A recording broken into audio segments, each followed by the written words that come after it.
So the whole idea of this talk came up in a lot of conversations that I've been having recently about what's wrong with Agile, what's wrong with Agilists, what's wrong with Agile coaches, what's wrong.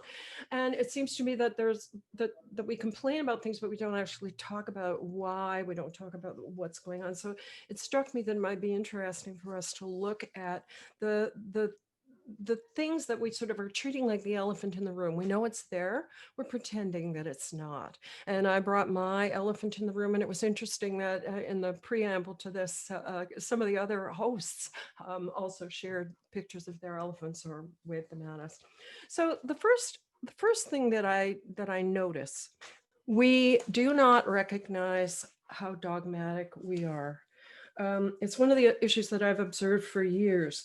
A lot of people have a preference for one Agile framework, and it may be the one we learned first. It may be the one that we had in our first job. It may be the one that we have the most recent certification in. It might be the one that, our brother-in-law just told us about, and we think it's the new hotness.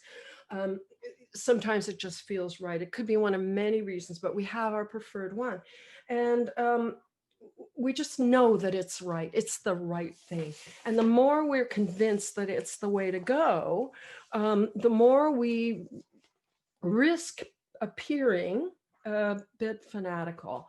And we see it in the arguments between, safe, not safe, unsafe, Kanbans, I want to call Scrum smog, but Scrum, there's always these debates. Our thing is the one true way. It's like the one true religion. What if our favored flavor of Agile isn't right for the context? There's this old saying that people like to trot out: if all you have is a hammer, everything looks like a nail. If all we have is Scrum or Kanban or DevOps or whatever it is, our favored flavor, then we're going to try to impose that on everything. Are we looking at, is this the right tool for the situation? Are we looking at, is it maybe possible that one of the others is right, or that something else is right, or that the right thing isn't even Agile? We need to have open minds. So our agility happens through people. It doesn't happen through slides or tools or processes. It might be time for us to really think again about how we understand the first value of the Agile Manifesto, which is, as we all know, let's say it together, individuals and interactions over processes and tools. So we really need to think about the context and have conversations with our clients, with each other, with our employers about what we're doing and the situation that we're in. One of the other things about Agile that strikes me as something we sometimes miss, or sometimes it's our clients or our workplaces that miss it, Agile is something that we do instead of current practices, not in addition to them. And it's a conversation that we need to have, because there's a lot of times when Agile gets added to the mix and we don't stop doing the things that Agile was intended to eliminate. And I think about it, I think about my Scrum training, my own Scrum training. It was a few years ago, yeah. And there was people from a large financial institution there. And almost everything our famous instructor said was, their response to it was, we can't do that. The auditors will never let us. And, we may have that belief. And my question would be, how do you know? Have we asked them? And my experience over the years, both in Agile and before, is that sometimes if you go to the people who we think are keeping us tied and, bound by our practices and say, why are we doing this? They'll give you some kind of opportunity to do something different. And if we take the better idea to them, they'll often say, yeah, sure, why not? And so if you've got a story like that in your own experience, these are great stories to share with people where audit has said, yeah, go ahead, instead of, doing this stupid thing. Quite often, we have reporting requirements that are no longer needed. And, if the If the person in the corner office can look at the board, why do they need the progress report? Our role as Agilists is to improve the way that people work, not to add to their burden. And so we need to have conversations with our bosses and our partners and our colleagues and our clients and each other about creating reasonable expectations. Can we have them? Do we have them? These are questions to ask ourselves. Next issue that I thought about is situational awareness. Understand what happens today before we can change it. We need to help our bosses, partners, and clients understand whether Agile practices actually address the problem. Have we been in situations where we're implementing, I was going to say implementing Agile practices because that's what they think is right, and they haven't really done the research to be sure that it's correct? Might do better to offer them an Agile assessment, a readiness assessment, than the Agile, how Agile are we and how fast can we get there? We need to have the conversation that helps us and our business partners understand the benefits of Agile. What are we actually trying to solve? What is the business problem? They may have hired us to teach teams to use Scrum properly and get all the Agile stories in Jira and have the correct number of decimal points on them. But is that the right thing? And how is it going to help the client? And how is it going to help the company? And how is it going to help us do our work better? It may be something that works, but have we asked? Have we had that discussion? The next thing after situational awareness was simplicity. We have to make change non-threatening. And the way to do that is not to wait for the all singing, all dancing, all ducks in a row, super technicolor Agile solution that's been signed off and sealed with every approval that could possibly happen. We don't need to make change a big, hairy deal. We can keep it simple. And the way to do that is to frame things as experiments. We talk about that all the time. We, have an idea, test it, learn, fix it, don't implement it. We can make change not threatening for everyone if we frame it as an experiment. Let's try this thing for a little while and see if it works, and maybe we'll learn something, and maybe we'll change it. We'll use the people in the budget that we already have. We don't have to wait. We can just get started. If it doesn't work, we'll stop. And nothing convinces people that you're serious about experiments and empiricism as trying something and then letting it drop. If you've ever seen that happen, people then suddenly start taking Agile more seriously because they realize that we are, looking at evidence. So just start. Don't let it be a big, hairy deal. Now, a few days ago, I was doing a podcast with someone and they asked me what I would recommend new Agilists do. And I had a lot of ideas, but the one that struck me as the most useful for us tonight is to learn about business. And not just learn about business in general, but learn about your particular business. Now, the software industry has done a really good job of changing the focus from a focus on process to a focus on program to a focus on product. But I think we need to focus now on outcome. What are the business outcomes? Are the things we're doing actually providing any value to anybody? What is that value? Is it worthwhile? When we focus on adherence to practices, which a lot of us are doing, are we missing the opportunity to focus on what really matters? And then the next question is, do we even communicate that? Do we set realistic expectations with people, or do we just do what we're told?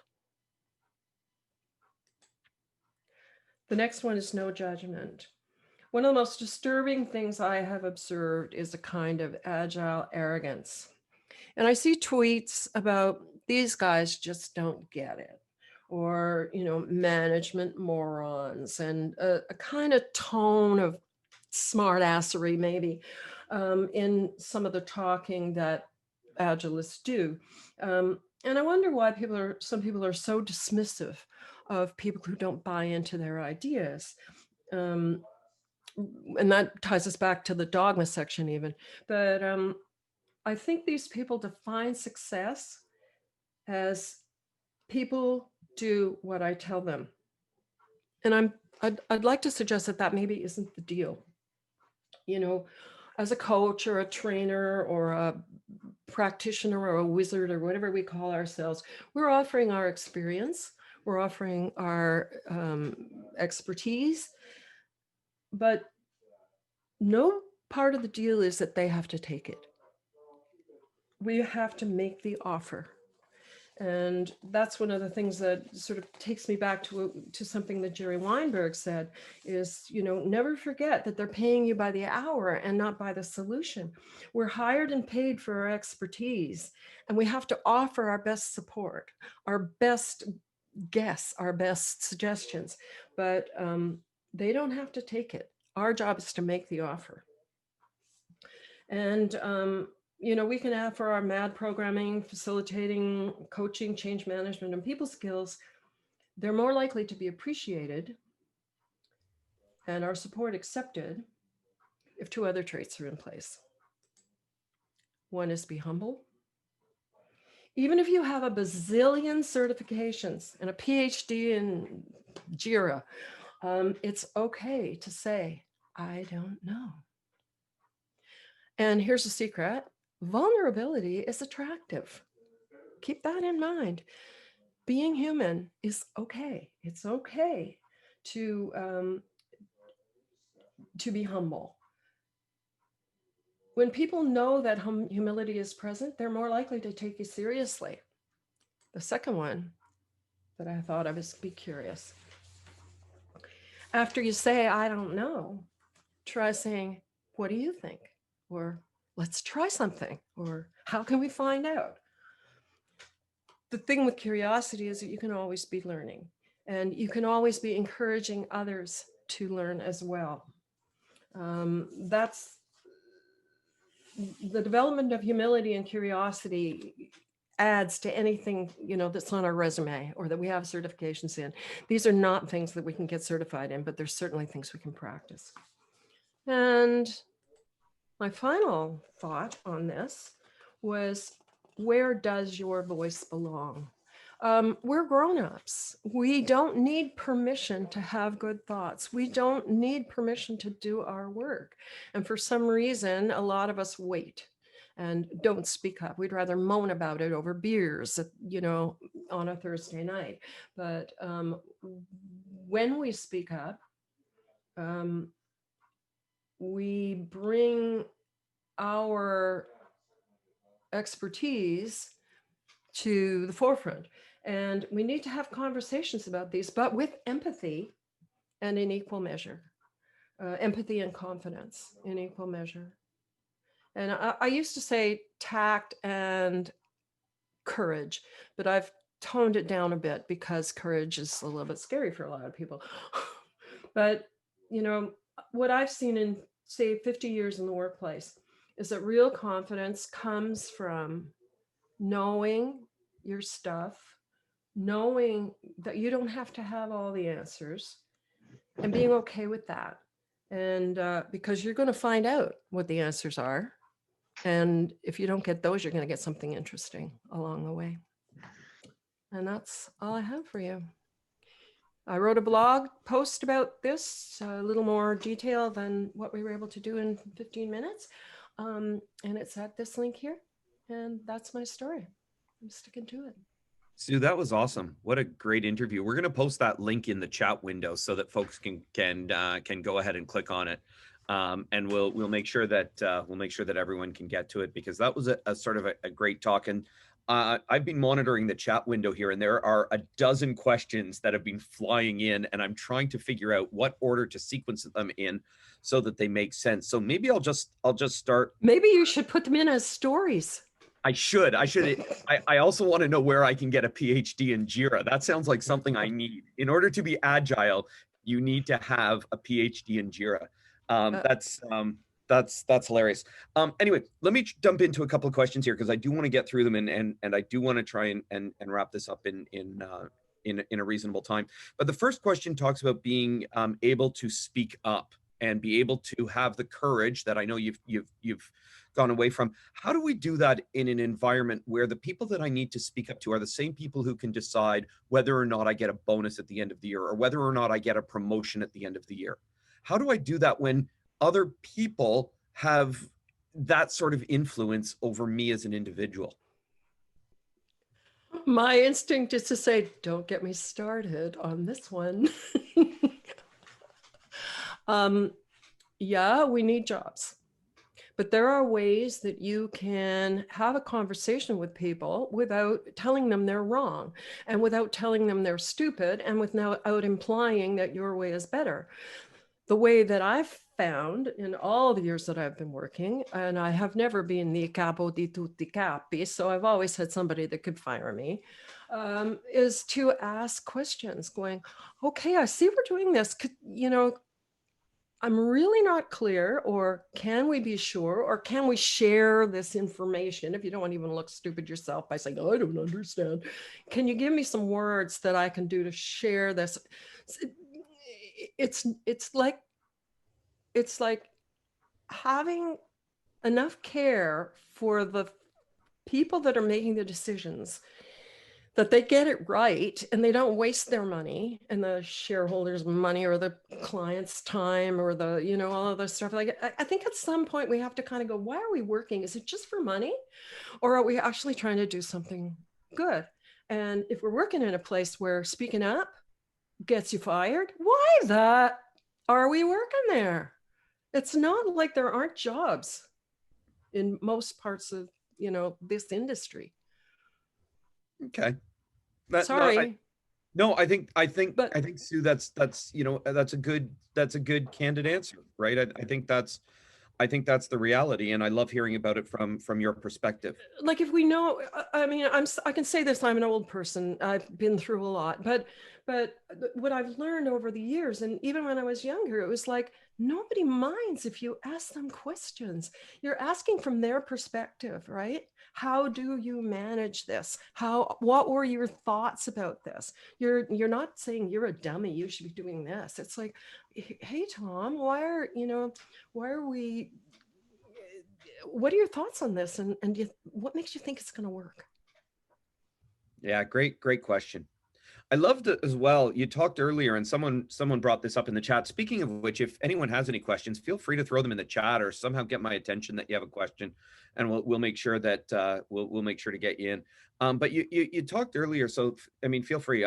You've a bunch of you already have. Thank you for that. I'm just going to keep going here. So you talked a lot about dogma when you started here, and the idea of using the right tool at the right time. How do you know what the right tool and the right approach or the right technique is? You don't. You have to ask questions. You have to analyze the situation. You have to go, okay, I can look at this through my Scrum filter, the one I know and love best and the one that they hired me to do. Or I can look at this as to what's the real problem here? What needs to happen for us to get to the business result that we want? Can we do it this way? Is there another way? Talk to somebody else and go, how would you approach it? One of the things that came up recently was, in the old days, we used to go to the food courts and we'd be sitting there and, there we'd be, and there'd be guys from Scotiabank beside us. And we could go kind of like, hey, you work in the trading room, right? What do you think of this idea? And, you might be working at Manulife in the IT department, but we could talk to people about other approaches. And so the more we get out of our IT agile bubble and talk to other people about the business, then more we're going to get other ideas. So yeah, if all I know is Scrum, then I'm going to recommend Scrum. But what I have to do is be responsible enough to know that, Scrum might not work here. I got a bad feeling about this. What else could we try? How do you handle that, Sue, in organizations where you've got leaders, again, or executives, or you've got someone in the organization who has mandated or to the point of, all they know is Scrum. And so they want to do stand-ups, and they need to do S2s and S3s and S4s, because standing up for 15 minutes a day is going to deliver business results, because that's what they see Agile is all about. Could you ask them what they see, what they see as the result of that? I don't know. Again, it's all, for me, it's always going back to questions. So, okay, there's a mandated Scrum implementation. It may or may not be the right solution. Who sold them that? Now it's safe. Did they read it on a plane? Was it was it a consultant? Was it me? How do we get them to understand their expectations? How do we get them to set realistic expectations? So what do we ask them what they expect to see, and how they think that might work. And then they might say, well, I'm not sure how it might work. What do you think? And, you engage in a conversation that is respectful and not fear-based and not accusative and not antagonistic. All right, I'm going to push a little bit further on this, Sue, with the talk about asking those questions, because I want to hear what your experience and perspective has been when people have made careers, successful careers. They've prided themselves. Yeah, prided themselves. Prided Themselves. Prided. They've prided themselves on having all of the answers and being the smartest person in the room and being the person who can tell others what to do. It sounds like you're really challenging the status of that person. I am. Now, is that person my boss? Or the person who's hired you, maybe. Okay. So they've prided. I ask that question because sometimes it's my colleague, right? It's, they're the one that has to be right. So I have a boss who believes that, having the answers is always the right thing. I get to know them, and if I think about this, I've never worked for somebody like that. So I can't answer that question. How about I've never worked for somebody that I couldn't talk to. I've never been in a situation where some executive from some other department couldn't wander in, and I worked in banks, man. Let me tweak the question just a little bit then, Sue, and see if you've got any of these that have come up, where you've got that developer on your team who always knows the right approach to take. And it's possible my next door neighbor in a previous house, not where I am right now, but my previous neighbor, it didn't matter what I did on my house, my previous neighbor would always tell me why his idea was better. He always knew a little bit more, and my way was wrong. How have you encountered people like that? I have, and I continue to encounter them. Not as many here in Prince Edward Island as we have in Metro Toronto, but there's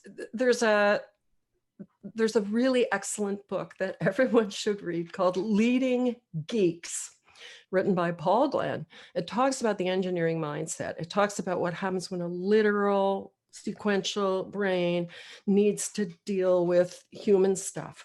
And so that's one of the things that will help us to understand that every brain is different.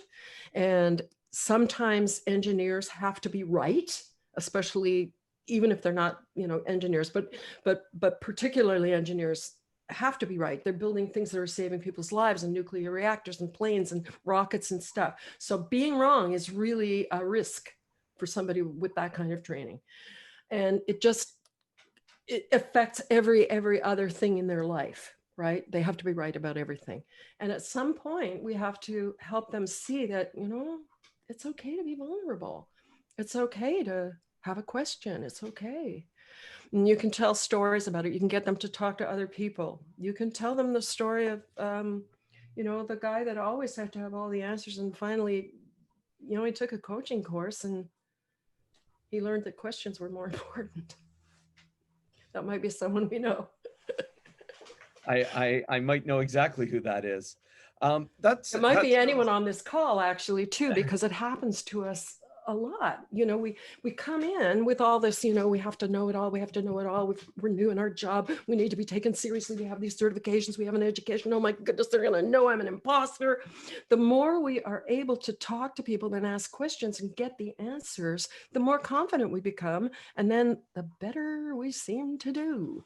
And it isn't about what we know. It's about how we approach our interactions. Cool. I'm just posting in the chat window both a link to the geek, To the geek game. as well as the Geek Leaders Handbook. Yes. Two fantastic sources that you just referenced, just for folks to have it. Listen, we're at 6:31. There are a couple of questions left, Sue, so I'm just going to keep going. But I understand that we, you know, if anyone does need to drop off, by all means, don't feel you have to. You are not trapped here. You know, do the work, not the time. Make sure you're getting value out of it. However, if you are going to drop off now, there is a survey posted in the chat window as well, and love it if we could get any feedback from you. And for those of you that are going to stay on, you can also fill out the feedback survey, and you can stay and hear a couple more questions that that have come through the chat window for Sue. So I'm just going to keep going, Sue, if that's all right with you. Works for me. I got nowhere to go. Wonderful. In your course, when you teach coaching, and you've referenced it here as well, you've mentioned the idea of asking good questions. Yeah. And those is there somewhere that you can develop the skill, or how do you build that ability to ask good questions? Maybe I'm going to piggyback on that, because I know one of the things you say is ask one question at a time, but I'm going to piggyback on, because there's another question here, is what makes a good question? Okay. What makes a good question? It doesn't scare the person you're asking. Yeah. They will answer it. But really, we need to follow our curiosity. If we learn to trust our own sort of instincts about what's right, or what, you know, what needs to happen, our curiosity will lead us in that path. I mean, I spoke earlier of engineers needing, you know, to have the answers, but there's another aspect of the engineering mindset, which is like, we like to solve problems. And so, you know, what is happening? Why is it happening? How is it happening? Now, when we're talking about human behavior, we don't want to ask the question why, because it gets our backs up and people get defensive. So you want to say, how did you come to decide this, or to walk me through your thinking, or something like that. But the why of why are things happening scientifically or in a system are things we can be super curious about. When we're talking about why people made decisions, it's like, how did you come to that conclusion? But be curious. What was the process that helped you decide? Sometimes there's things we don't know, right? And it's so easy to blame the people in the corner offices, right? Oh, those morons, they don't know what they're doing. They only care about the shareholders, blah, blah, blah. There's stuff they're handling that we don't know about. So find out. Yeah, I really like that, Sue. That's the second time you've sort of said, you know, expand your knowledge and be curious, both about what your managers, leaders, executives are doing, but also about what is important to your business and important to your customers. And so I love that curiosity that you've touched on now a couple of times. There are two questions sort of left here, but unless somebody comes up with anything more. I haven't seen any new ones in a minute, but there are two questions that I've got left that have come through. And one of them was about the point you made, I think, early on, about doing Agile while still doing all the old stuff too. Oh, yeah. There's a lot of comfort in what we know. Going outside of what we don't know exposes us, like, we have to be vulnerable to do that. And I know you've talked about vulnerability. You know, how do you see that manifesting itself in teams and in organizations that you've been involved with? Well, I'll go back to my pre-Agile days. I'm working in a very large bank. I'm responsible for employee communication. I am managing a whole bunch of publications and also steering some and I've got a pile in the corner of my office of every single document that goes out to the branches. And the pile is getting higher and higher and higher and higher and higher. I'm trying to get my head in the picture, and higher, until I finally realized that these people are overloaded and they're not going to get any information from all this paper we're sending out. So I had a couple of publications that I just said, let's just not send them, see if anybody notices. Nobody did. And so we just went to the people that were sending them out and said, these reports are not being read. So that was one thing. So the thing is, go to the people who own the process and find out why that process is there. Is there some other way we can give them the information that they need? Now, I used to be able to say, why does the guy need a status report when he would just waddle down the hall and look at our board? Well, they can't do that because of COVID and stuff, but they could go into our system, although we'd have to teach them how to use Jira. So, there's some issues there, but, I ran a department of procedures writers for a couple of years when I was at one of the banks. And every time we came across a stupid process or one that seemed a little cumbersome, we would just go back to the person that owned it and said, why are we doing this? And half the time they would say, you don't have to do that. What gave you that idea? So, but it's in the process, it's in the policy. So we could change it. I'm curious, did you ask them, why do we do this? Isn't that a why question? No, that was a why is there a process? Why do we do this? It wouldn't be like, why did you make that decision?